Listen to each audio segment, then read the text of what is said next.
name is Gabe Zollner. I read an interesting article on Western-centered journalism. It was written by a gentleman by the name of Dr. Kevin Collins.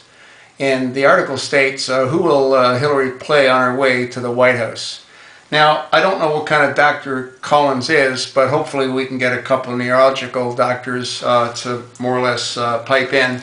And the reason I say that is because I myself, when I was very young, had 2 concussions, one shortly after the other. And what I experienced was a little bit of nausea, a little bit of headaches, no blurred vision, but that was pretty much all I experienced. And within a day or 2, I was fine. And again, I realized that Hillary's probably 75, 80 pounds overweight, if not 100 pounds overweight, and that might cause her a little additional difficulty. But the thing I don't understand is, why do we need her testimony? You know, there was a time that a drop of blood was sufficient to incriminate someone. There was a time that an eyewitness was sufficient to incriminate someone. There was a time when a photograph was sufficient to incriminate someone.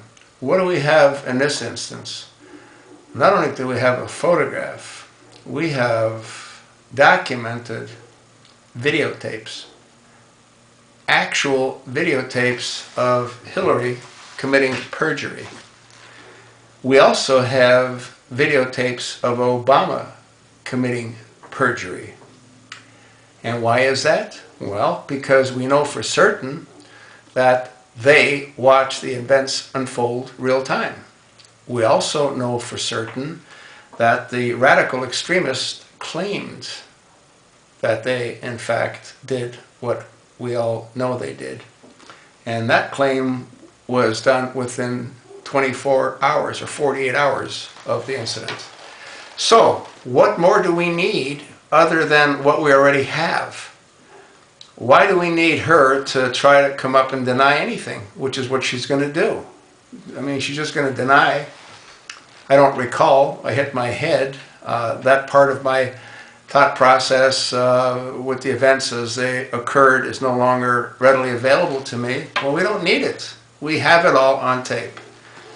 And Obama, well, he needs to be brought up on criminal charges as well, because he did the same thing. He knew exactly what happened.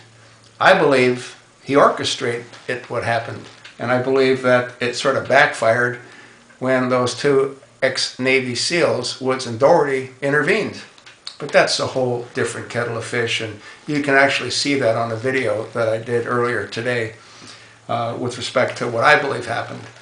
But what has to happen here is that our congressional representatives, our Republican congressional representatives, need to pull up their pants and say, hey, Hillary, we don't need your testimony. We already have it on tape. So thank you very much, and we're going to charge you for fraud. We're going to charge you for lying for the American people. And while we're at it, we're going to do the same to Obama. You have all the evidence that you need. All that's missing is the fortitude to protect the American people, which is something that none of you seem to have. So I'm hoping somebody comes forward and recognizes that no additional material is required. You have more than enough. Hillary needs to be charged for her participation in this crime, as does Obama. So let's get to it. All right? Thank you.